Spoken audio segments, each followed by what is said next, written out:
Assalamualaikum warahmatullahi wabarakatuh. Salam sejahtera bagi kita semua. Ini pertama kalinya kita bertemu ya, maksudnya belajar bersama. Kalau sebelum UTS kemarin sama Bu Esti, nanti sampai UAS akan sama saya. Kalian boleh panggil saya Pak Indra. Beberapa dari kalian juga sudah pernah WhatsApp saya. Maaf kalau ketika di WhatsApp saya slow respon karena ada satu dan lain hal. Jadi pada pertemuan kali ini kita akan belajar tentang akuntansi untuk perusahaan dagang. Dari beberapa kalian mungkin sudah ada yang familiar dengan ini, akuntansi untuk perusahaan dagang, terutama mungkin kalau dari SMK. Oke, baik. Tujuan pembelajarannya ada 5, kalian bisa baca sendiri satu-satu. Harapannya setelah kalian menerima mata kuliah ini, pertemuan ini, kalian mampu membedakan, menjelaskan terkait dengan apa yang ditulis di slide ini. Mungkin tidak akan langsung bisa, ada beberapa yang tidak langsung bisa, tapi nggak apa-apa. Karena proses belajar tiap orang itu berbeda. Ada yang ketika diajarkan sekali sudah bisa, tapi ada juga yang harus belajar berkali-kali baru bisa. Bahkan ada juga yang bisa ketika sudah praktek langsung. Jadi kecepatan memahami itu tidak masalah. Kalau lama ya nggak apa-apa. Belajar itu nggak harus sekali langsung bisa. Jadi proses yang berlangsung terus-menerus. Oke, langsung saja. Kita masuk ke karakteristik perusahaan dagang. Kalau mungkin sebelum tes kalian belajar tentang perusahaan jasa ya. Sekarang kita masuk ke perusahaan dagang. Jelas berbeda. Aktivitas perusahaan jasa dan perusahaan dagang itu beda sekali.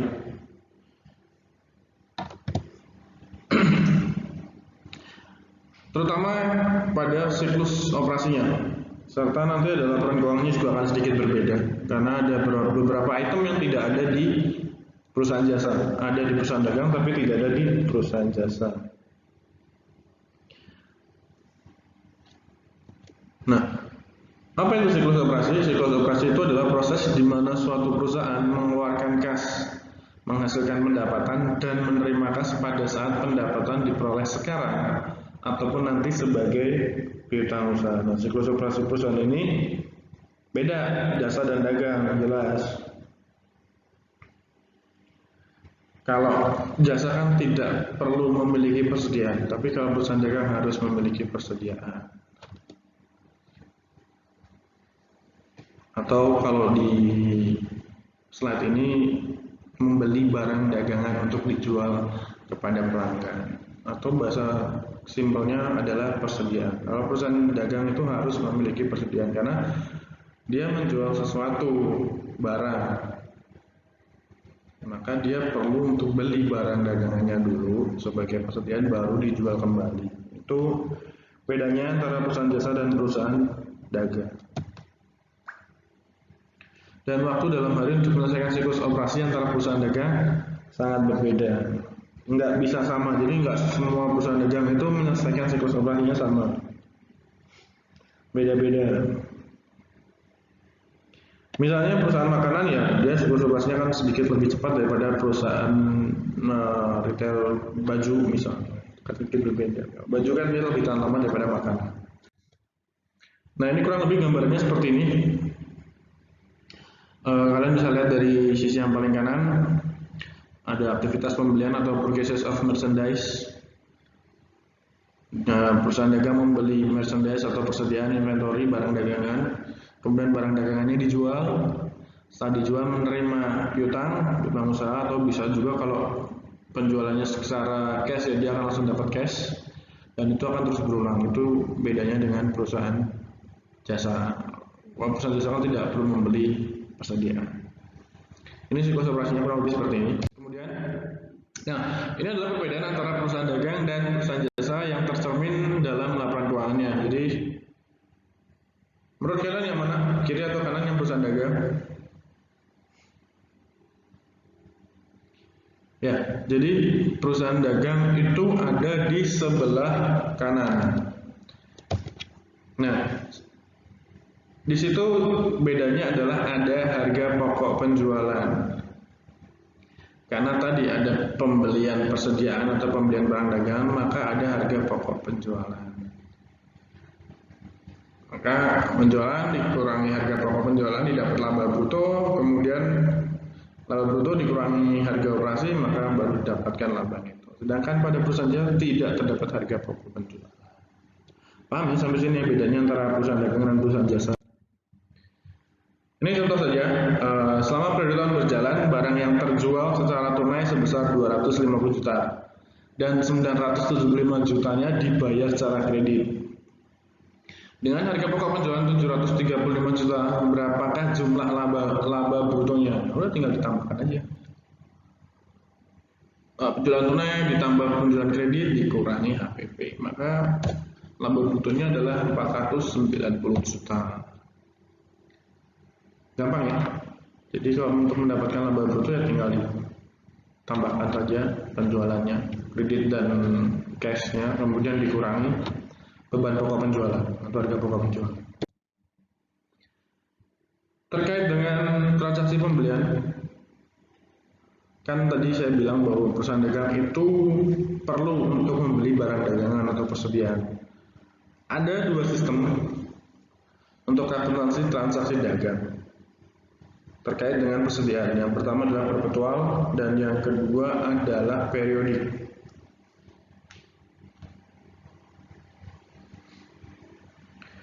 Nah, yang membedakan adalah pada sistem perpetual, sistem persediaan perpetual, setiap pembelian dan penjualan barang itu dicatat dalam akun persediaan. Jadi dia harus dicatat di akun persediaan untuk perpetual. Dan buku besar yang berkaitan, jadi ada buku besar pembantunya.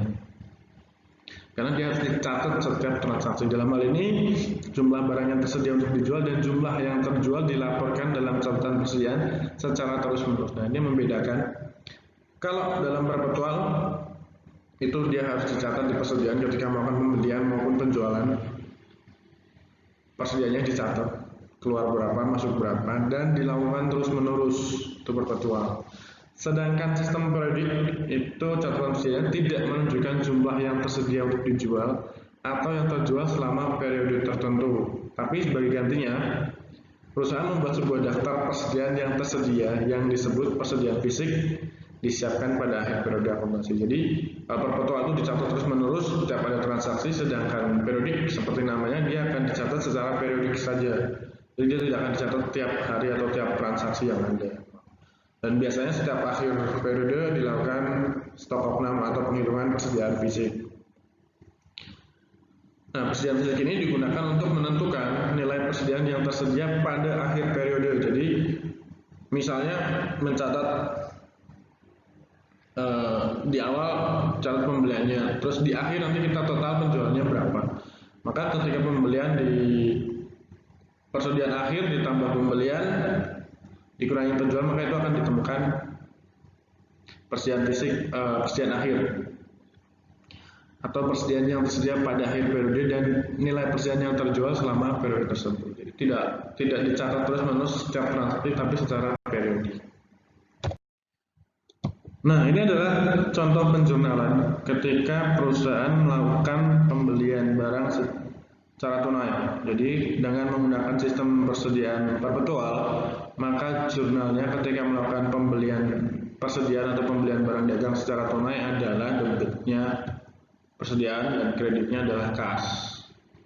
Jadi kalau misalnya pembelian persediaan 2.500.000, maka kreditnya adalah kas.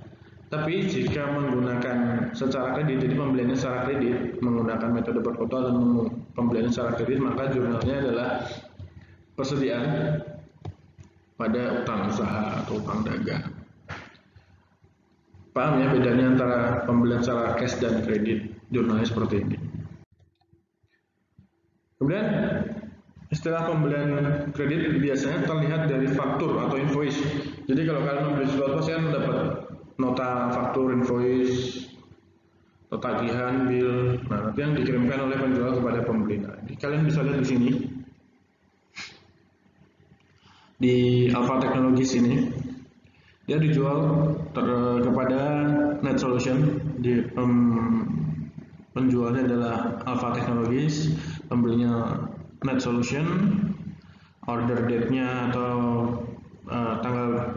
ordernya tanggal 3 Januari, dikirim tanggal 5. Kemudian, nah kalian lihat di terms di sini. Nah, ini adalah salah satu contoh ketika kalian pengen tahu bagaimana sih membedakan antara kredit dan tunai. Nah, dengan adanya informasi ini, maka ini sudah pasti merupakan pembelian secara kredit. Nah, ini ada artinya, 2/10N/30 itu ada artinya. Nanti kita akan bahas setelah slide ini. Nah, ini invoice date-nya tanggal 5 Januari. Harga unitnya 150 dan total nilainya 3.000. Kuantitasnya 20. Ini ya, ini adalah bentuk invoice atau bill atau nota. Nah, itu tadi yang 2/10N/30 merupakan diskon pembelian. Nah, diskon pembelian itu gunanya untuk apa? Untuk mendorong pembeli agar membayar sebelum jatuh tempo. Nah, maka penjual terkadang memberikan diskon. Jadi misalnya tadi 2/10N/30, maka harapannya di hari ke-10 pembeli sudah membayar hutangnya. Contohnya, penjual dapat menawarkan diskon 2% kayak tadi ya, 2/10N/30 jika pembeli membayar dalam 10 hari setelah tanggal faktur. Setelah tanggal 5, 10 hari kemudian kalau dibayar, maka dia akan dapat diskon 2%. Jika pembeli tidak mengambil diskonnya, jumlah yang terkait faktur akan tetap sama dan jatuh temponya dalam 30 hari. Nah, biasanya nggak harus 2/10 sih, ada 3/10, 4/10, itu depends on perusahaannya, tergantung perusahaannya mau ngasih berapa, sellernya mau ngasih berapa. Nah, diskon yang diambil pembayar lebih awal itu akan dicatat sebagai diskon pembelian. Nah, ini kalian bisa lihat di sini. Kalau tadi kan invoice-nya tanggal 5 ya. Invoice-nya tanggal 5. Maka kalau dia bayar antara tanggal 5 sampai 15, maka dia akan dapat 2%, diskon 2%. Tapi ketika dia bayarnya lebih dari tanggal 15, maka dia akan bayar secara utuh. Tidak ada diskon yang digunakan. Paham ya sampai sini ya? Nah, kita masuk ke contoh aja. Misalnya Alphatech menerbitkan faktur senilai 3.000 ke Net Solution tanggal 5 Januari dengan syarat 2/10N/30. Maka kapan hari terakhir fakturnya dapat dibayar? Ya, tadi diskonnya 2%, dikali 3.000, maka ada 60 yang bisa digunakan atau bisa dikurangkan sebagai diskon pembelian. Alternatifnya adalah perusahaan dapat meminjam uang dengan tingkat bunga per tahun 6%. Apakah perusahaan sebaiknya meminjam uang untuk membayar faktur tersebut dalam periode diskon?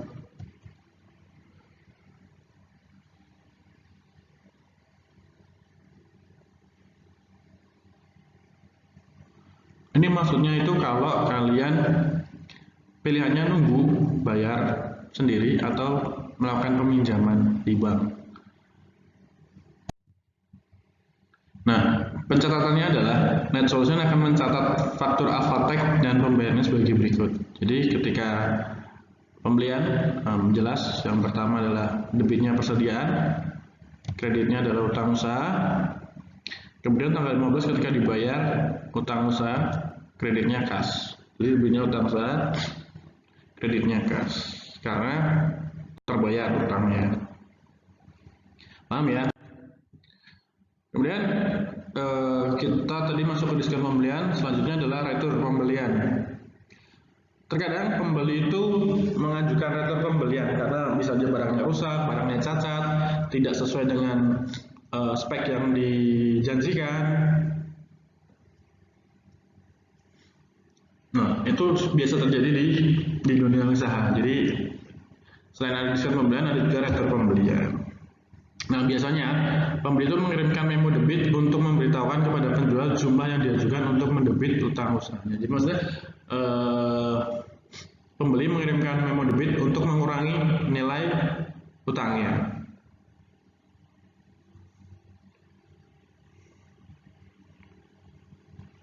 Misalnya seperti ini, kalian bisa lihat di sini. Jadi dia dikembalikan 10. Dia mengembalikan 10 dengan harga satuannya 90, maka dia akan mengembalikan senilai $900. Nah, pembeli akan menggunakan memo debit sebagai dasar pencatatan retur dan potongan pembelian. Net Solution kemudian mencatat retur pembeliannya sebagai berikut: utang usaha di debit dan di kreditnya adalah persediaan.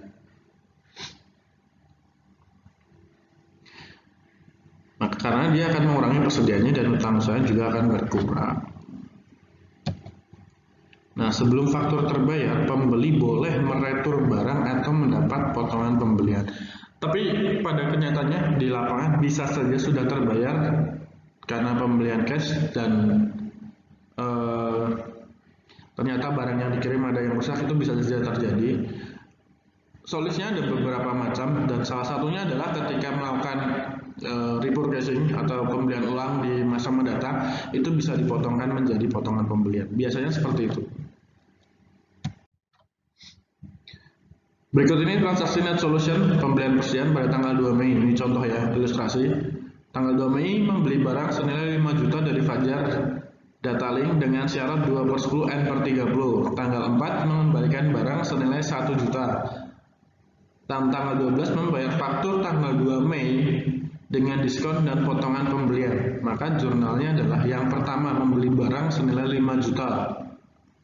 Yang berarti debitnya adalah persediaan senilai 5 juta. Maka kreditnya adalah, yang perlu kalian garis bawahi adalah dengan syarat 2/10 N/30. Ini berarti pembelian kredit. Maka kreditnya adalah utang usaha sebesar 5 juta. Tanggal 4 mengembalikan barang senilai 1 juta yang dibeli tanggal 2 Mei. Maka jurnalnya adalah yang didebit adalah utang usaha senilai 1 juta dan yang dikredit adalah persediaan senilai 1 juta dengan keterangan retur barang. Berarti tinggal berapa? Tinggal 4 juta. Maka ketika melakukan pembayaran tanggal 12 Mei, jurnalnya adalah utang usaha Fajar Datalink 3.920. Kenapa 3.920 bukan 4 juta? Karena ini masih dalam masa diskon 2/10. Kalau dia invoice-nya tanggal 2, maka terbatas terakhirnya adalah tanggal 12. Sehingga yang perlu dibayar cuma 3.920. Ini debitnya utang usaha, kreditnya adalah kas. Paham ya sampai sini ya? Nanti kalau nggak paham silahkan tanyakan di forum. Next, sample exercise. Nanti bisa kalian baca sendiri, kalau kurang paham bisa ditanyakan. Kalau tadi kita berbicara tentang pembelian, maka kita masuk ke penjualan. Pendapatan atau revenue itu didapat dari penjualan persediaan. Biasanya akan dicatat sebagai penjualan, nanti dicatat sebagai penjualan ketika ada barang yang laku terjual. Ilustrasinya tanggal 3 Maret, Net Solution menjual barang secara tunai seharga 1.800.000. Pencatatannya sebagai berikut. Berarti ketika dia tunai, maka debitnya adalah kas sebesar 1.800.000 dan kreditnya adalah penjualan dengan keterangan mencatat penjualan tunai 1.800.000. Nah, sebagai tambahan, pada sistem perpetual, harga pokok penjualan dan pengurangan persediaan itu harus dicatat. Yang saya bilang tadi bahwa dengan metode perpetual, persediaan itu harus selalu dicatat, baik pembelian maupun penjualan. Maka ketika terjadi penjualan, ada jurnal tambahan yang harus dicatat oleh perusahaan. Karena dia akan mengurangi persediaan. Dengan cara ini, akun persediaan akan menunjukkan jumlah sisa persediaan. Maksudnya ketika persediaannya juga di jurnal, maka kita akan tahu saldo persediaan kita tuh tinggal berapa. Karena sistem perpetual kan menuntut kita untuk mencatat transaksi, setiap transaksi yang ada atau yang terjadi, maka dia harus dicatat. Ilustrasinya, jika harga pokok penjualan pada tanggal 3 Maret adalah 1.200.000, pencatatannya adalah sebagai berikut. Jadi tadi kan 1.800.000 kasnya, penjualan-jurnalnya. Maka beban pokok penjualan atau harga pokok penjualannya adalah 1.200.000. Jurnalnya adalah harga pokok penjualan di debit 1.200.000 dan kreditnya adalah persediaan. Maka dengan seperti ini kita akan tahu update dari persediaannya tinggal berapa. Karena kita tahu tiap barang tersebut keluar dicatat oleh perusahaan, maka tanpa harus menghitung fisik sebenarnya kita bisa tahu jumlah persediaannya tinggal berapa. Nah, ada kasus lain ketika misalnya pelanggan melakukan pembayarannya menggunakan kartu kredit. Jadi dia beli tunai tapi bayarnya pakai kartu kredit. Ini akan sedikit berbeda karena ada jasa clearing yang dikenakan. Jadi pada pemrosesan pembayaran kartu kredit ada jasa clearing yang akan dicatat sebagai harga di laporan laba rugi sebagai harga administrasi. Jadi kalau bayar cash kan nggak perlu ini, tapi biasanya kalau pembayaran dilakukan menggunakan kartu kredit akan ada penambahan biaya administrasi karena ada kerjasama antar instansi, ada perusahaan dan bank biasanya. Ilustrasinya tanggal 31 Maret Net Solution membayar harga clearing kartu kredit senilai 4.150.000. Pencatatannya sebagai berikut. Jadi ilustrasi ini tuh dia menceritakan bahwa dalam satu periode ada biaya administrasi dari penerimaan penerimaan pembayaran yang dilakukan menggunakan kartu kredit. Maka biaya administrasinya sebesar 4.150.000. Maka jurnalnya adalah beban kartu kredit di debit dan kas. Dengan keterangan mencatat harga jasa atas penjualan dengan menggunakan kartu kredit untuk bulan berjalan. Selanjutnya ini terkait dengan diskon penjualan. Net Solution melakukan penjualan kredit sebesar 18 juta dengan termin 2/10N/30. HPP-nya atau beban pokok penjualannya adalah 10.800.000. Maka pencatatan ini sebagai berikut. Jadi kalau kalian ketemu soal seperti ini dengan metode perpetual, maka kalian harus buat dua jurnal. Yang pertama adalah jurnal pendapatan piutang usaha karena dia dibayar secara kredit, maka debitnya adalah piutang usaha senilai 18 juta dan penjualan dengan nomor faktur sekian 18 juta. Yang kedua, kalian harus membuat jurnal untuk persediaannya dengan debitnya adalah harga pokok penjualan ataupun pokok penjualan 10.800.000 dan kreditnya adalah persediaan. Gampang ya, nggak susah ya. Sama dengan yang tadi diskon pembelian, maka ketika penjualan juga ada diskon penjualan. Ini ilustrasinya, cewek suruh ini yang sebelumnya, slide sebelumnya, melakukan pembayaran utang usahanya dengan faktur nomor sekian di hari ke-10. Tadi kan terminnya adalah 2/10N/30. Pencatatan yang dilakukan Net Solution adalah sebagai berikut. Yang pertama, ketika dia dibayar secara tunai di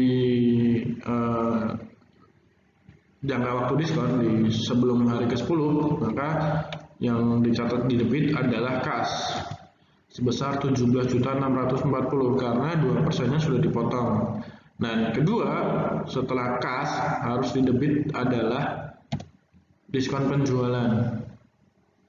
Jadi kasnya 17.640, kemudian diskon penjualan juga dicatat di debit sebesar 360 dan kemudian kreditnya adalah piutang usaha. Paham ya sampai sini ya? Sama dengan retur dan potongan pembelian, di penjualan pun juga ada retur penjualan dan potongan penjualan. Kita masuk ke ilustrasinya aja. CV Sabah Sentosa memiliki penjualan 2 miliar dan harga pokok penjualnya 1,4 miliar. Untuk tahun pertama operasinya berakhir pada 31 Desember 2017. CV Sabah Sentosa memberikan pengembalian dana akibat adanya barang yang rusak atau dikembalikan pelanggan kurang lebih 2% dari total penjualan, serta harga pokok penjualnya sebesar 25 juta akan dikembalikan. Maka jurnal penjualan yang harus dicatat adalah pada tanggal 31 Desember dia akan mencatat penjualan di debit sebesar tadi 2% akan dikembalikan, 2% dikembalikan. Maka 2% dikali 2 miliar 40 juta. Dan kreditnya adalah utang pengembalian dana pelanggan 40 juta. Kemudian dia juga akan mencatat perkiraan barang retur 25 juta dikurangkan pada HPP-nya beban pokok penjualnya 25 juta. Kita masuk ke ilustrasi lagi. Pada 15 Januari 2018, CV Bako Prima meretur barang senilai 3 juta dengan tunai. Harga pokok penjualan bagi CV Sabah Sentosa adalah 2.100.000. Maka pencatatannya adalah sebagai berikut. Yang pertama adalah di debit utang pengembalian dana pelanggan. Kemudian kreditnya adalah kas, karena ada kas yang keluar sebesar 3 juta. Kemudian yang kedua adalah persediaan di debit, kemudian kreditnya adalah perkiraan barang retur senilai 2.100.000. Terkadang ada pelanggan yang memilih mengkreditkan piutang dagangnya daripada dikembalikan dalam bentuk tunai. Ilustrasinya seperti ini. Tanggal 4 Maret, Bondan dan Sons meretur barang sebesar 900.000 kepada CV Sabah Sentosa dan menginginkan untuk mengkreditkan piutangnya. Pencatatannya jadi seperti ini. Utang pengembalian dana pelanggan 900.000 dan piutang usaha Bondan dan Sons 900.000. Yang artinya adalah piutangnya berkurang. Atau kalau dari sisi Bondan dan Sons, utangnya berkurang 900.000. Ini example exercise, bisa kalian baca sendiri.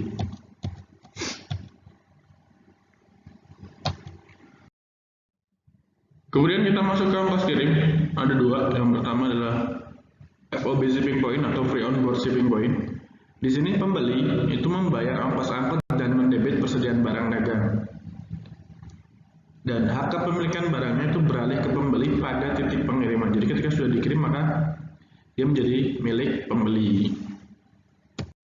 Kita masuk saja ke ilustrasi. Pada tanggal 10 Juni, Net Solution membeli barang dagang dari CV Digital secara kredit sebesar 900.000. Syaratnya FOB shipping point dan membayar ongkos angkut sebesar 50.000. Maka jurnalnya adalah yang pertama adalah persediaannya bertambah 900.000. Kemudian utang usahanya bertambah 900.000. Maka utang usahanya dikreditkan.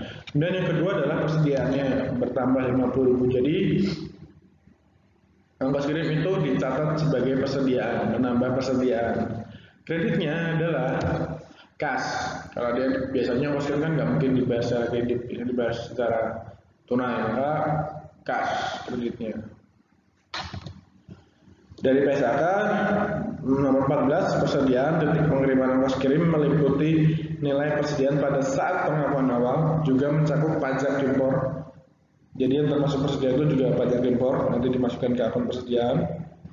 Dan harga lain hingga persediaan berada pada posisi yang dimaksud. Jadi segala jenis biaya sampai barangnya ada di posisi yang dimaksud itu akan dianggap sebagai biaya persediaan atau dicatat di persediaan. Yang kedua adalah FOB destination. Ini penjual yang membayar ongkos angkut, kemudian mendebit biaya pengiriman. Nah, hak kepemilikannya akan beralih ke pembeli ketika barangnya sudah tiba. Kalau shipping point kan tadi sebelum barangnya dikirim, ketika sudah masuk ke kurir, maka dia sudah dianggap barangnya pembeli. Tapi kalau destinasi itu, kalau barangnya belum sampai ke gudang pembeli, maka dia belum dianggap sebagai barangnya pembeli, masih barangnya penjual.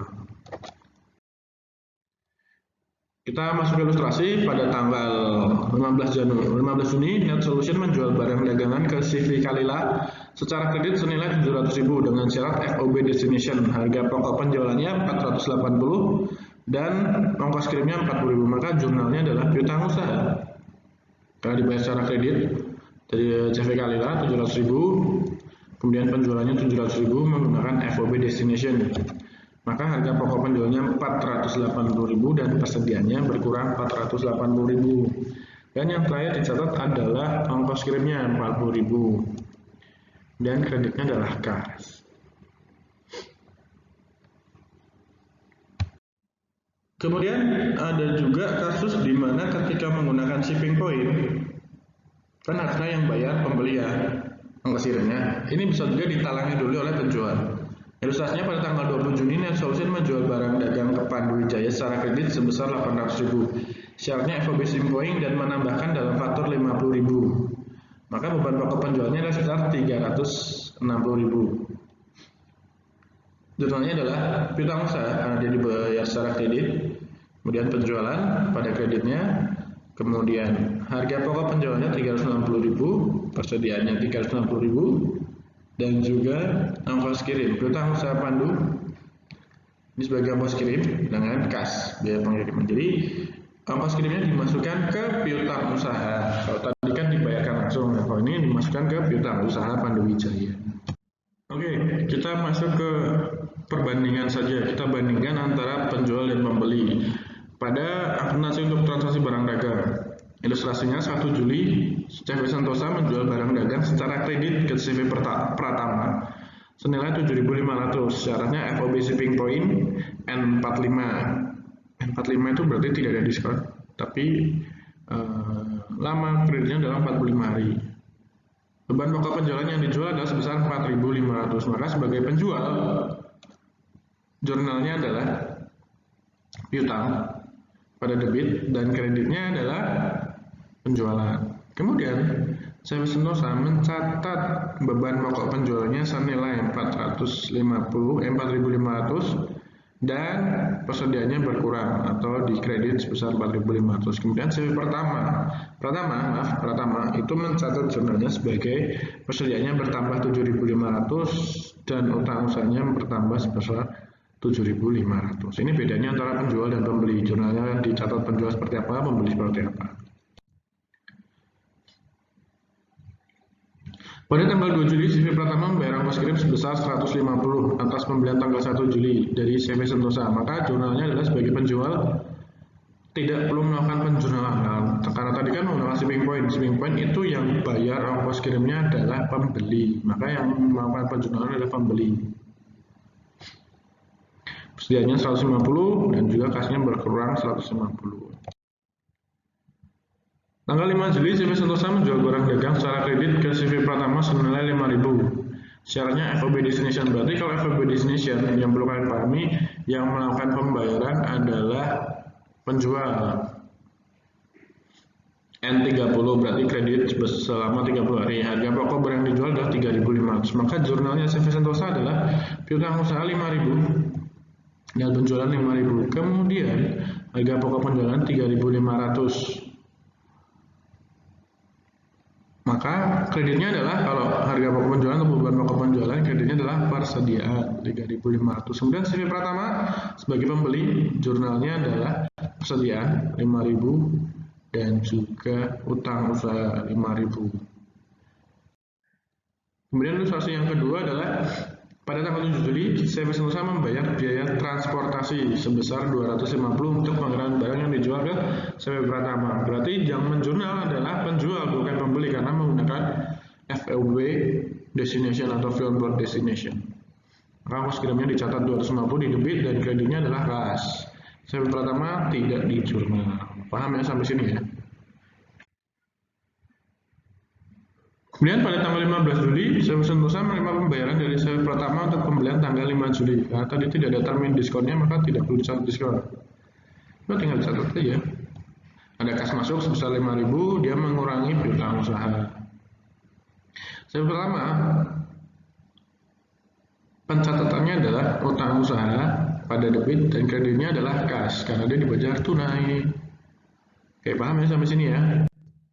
Kemudian 18 Juli, CV Sentosa menjual secara kredit ke CV Pratama senilai 12.000. Syarat FOB shipping point, terminnya 2/10 N per EOM. EOM itu end of month. Jadi kalau belinya tanggal 15 ya tetap end of month-nya 30 atau 31. CV Sentosa membayar lebih dahulu ongkos kirim 500 yang ditambahkan ke faktur. Harga pokok penjualannya 7.200. Maka kita lihat. Shipping point berarti yang bayar pembeli, tapi dimasukkan ke faktur. Maka jurnalnya adalah piutang usaha 12.000 dan penjualannya 12.000. Ini untuk penjual ya. Kemudian piutang usaha CV Pratama 500 ini ongkos kirim dan kasnya 500 rupiah bukan maksud. Kemudian pembelinya dia mencatat sebagai 12.500 karena ongkos kirim itu dicatat sebagai persediaan pada debit dan kreditnya adalah utang usaha CV Sentosa. Kemudian transaksi selanjutnya tanggal 28 Juli, CV Sentosa menerima pembayaran dari CV Pratama untuk pembelian tanggal 18 Juli dikurangi diskon 2% kali 12.000. Maka jurnalnya adalah kas diterima 12.260, kemudian diskon pembelian 240 dan juga piutang usahanya berkurang atau dikreditkan 12.500. Untuk CV Pratama berarti jurnalnya adalah utang usaha di debit dan kreditnya adalah persediaan barang dagang 240. 240 ini ya diskon penjualan dan kasnya 12.260. Nah, ini adalah akun neracanya. Jadi neraca perusahaan dagang itu adalah kas, utang usaha, persediaan barang dagang yang tidak ada di perusahaan jasa, dan ada perlengkapan kantor, asuransi dibayar di muka, tanah, peralatan toko, akumulasi penyusutan, peralatan kantor, akumulasi penyusutan peralatan kantor, kemudian kewajiban atau liability-nya ada utang usaha, utang gaji, sewa diterima di muka, besok bayar, dan equity-nya ada modal kris card, penarikan kris club, ikhtisar laba rugi. Ini laporan posisi keuangan atau neracanya. Nah, ini tadi yang saya bilang bahwa yang membedakan adalah persediaan barang dagang. Kemudian untuk laba rugi ada pendapatan dapat dari penjualan dikurangi retur dan potongan penjualan dikurangi diskon penjualan. Kemudian ada biaya APP, beban pokok penjualan, harga gaji, bagian penjualan, harga iklan, dan seterusnya sampai pendapatan lain-lain dan biaya lain-lain.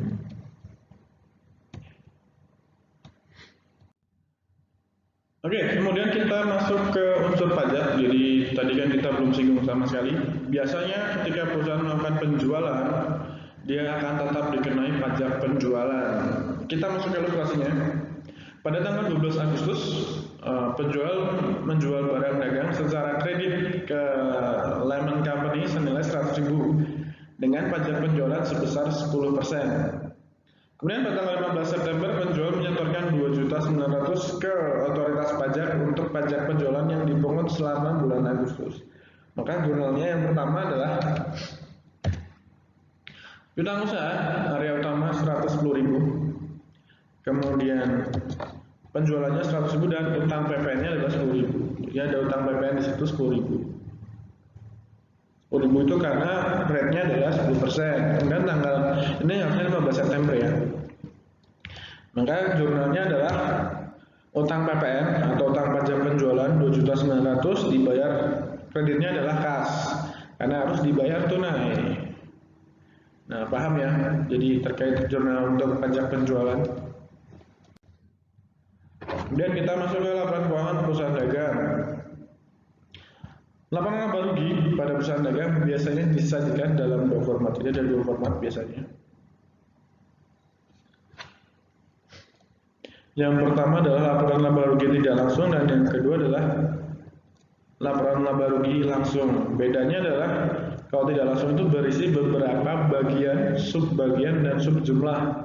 Kalau yang langsung dia menekankan jumlah pendapatan dan jumlah beban sebagai faktor yang menentukan laba itu. Jadi dia fokus ke pendapatan dan beban. Kalau yang langsung, kalau tidak langsung dia lebih komplit. Nah, ini contohnya.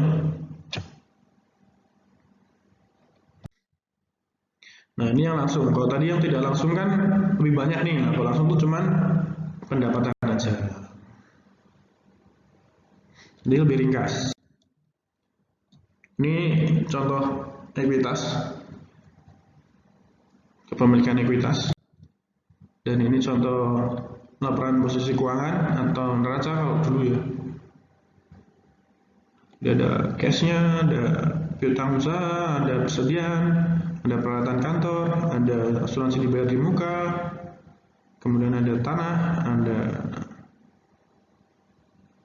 peralatan usaha dan sebagainya. Ada aset, liability, owner's equity. Nah, tambahan dalam sistem perpetual, persediaan akan selalu diperbarui secara terus-menerus. Dan tadi dibilang di depan ya, bahwa perpetual itu harus setiap transaksi yang terjadi itu harus dicatat terus-menerus, sehingga saldo persediaan menunjukkan jumlah persediaan yang tersedia untuk dijual. Jadi kita tahu berapa dengan pasti jumlah persediaannya. Tapi bagaimana jika terjadi kehilangan persediaan? Jadi kalau misalnya ternyata hilang, tidak menutup kemungkinan bahwa ketika walaupun kita catat terus nih ya, tiap ada transaksi dicatat, tiap ada penjualan, tiap ada pembelian dicatat, tapi tidak menutup kemungkinan bahwa barangnya bisa rusak, bisa hilang, dicuri orang, dicuri karyawannya sendiri. Itu sangat memungkinkan di dunia bisnis. Jadi bagaimana pencatatannya? Nah, ini contohnya, ilustrasinya, saldo akun persediaan itu 63.950. Ketika dihitung secara fisik, jadi catatannya, secara catatan, itu 63 juta. Ketika dihitung secara fisik itu cuma 62 juta. Maka ada kehilangan persediaan senilai 1.800.000. Jurnalnya adalah, jurnal penyesuaiannya adalah, beban pokok penjualan 1.800.000, persediaan hilang itu 1.800.000. Ini contoh lagi, silahkan kalian baca sendiri. Kemudian kita masuk ke ayat jurnal penutup. Jadi ada 4 ayat jurnal penutup untuk perusahaan dagang. Yang pertama, saldo akun pendapatan dipindahkan ke sebuah akun yang disebut ikhtisar laba rugi. Jadi setiap akhir tahun, akhir periode, maka dia harus dipindah. Yang kedua, saldo akun beban dipindahkan ke sebuah akun yang disebut ikhtisar laba rugi juga. Yang ketiga, saldo ikhtisar laba rugi dipindahkan ke akun modal pemilik. Dan yang keempat, saldo price pemilik dipindahkan ke akun modal pemilik. Nah, ini contohnya jurnal penutupnya. Penjualan, pendapatan sewa dipindah ke ikhtisar laba rugi. Kemudian beban juga dipindah ke ikhtisar laba rugi. Modal dipindahkan ke ikhtisar laba rugi. Dan modal juga. Dan kita masuk ke analisis dan interpretasi keuangan, rasio penjualan terhadap aset. Jadi kita bisa menggunakan rasio ini untuk melihat penjualan terhadap aset. Dia mengukur seberapa efektif suatu perusahaan menggunakan asetnya untuk menghasilkan penjualan. Jadi aset mobil, mesin, gedung, dan sebagainya itu seberapa efektif dia dalam menghasilkan penjualan. Cara menilainya adalah semakin tinggi rasionya, maka semakin efektif perusahaan dalam menggunakan asetnya. Jadi semakin tinggi nilai rasionya, perusahaan itu semakin efektif dalam memaksimalkan asetnya. Rumusnya adalah penjualan dibagi total aset rata-rata. Nah, ini contohnya, silahkan dibaca sendiri. Nah, ini juga contoh exercise-nya, silahkan dikerjakan sendiri. Oke, kurang lebihnya seperti itu. Nanti kalau ada yang mau didiskusikan, silahkan masuk ke forum Discasa. Kita diskusikan sama-sama di sana. Catatannya adalah jangan menunggu saya untuk membalas pertanyaan atau pernyataan kalian. Kalian boleh mengomentari pertanyaan temannya, boleh menjawab pertanyaan temannya, boleh menyanggah pertanyaan temannya. Jadi saya harap forum itu aktif. Maksud saya tidak hanya menunggu jawaban dari dosen, tapi kalian secara proaktif bisa menjawab, menanyakan, mempernyataan dan sebagainya di forum. Gitu ya. Oke, kalau bisa saya mohon maaf. Wassalamualaikum warahmatullahi wabarakatuh.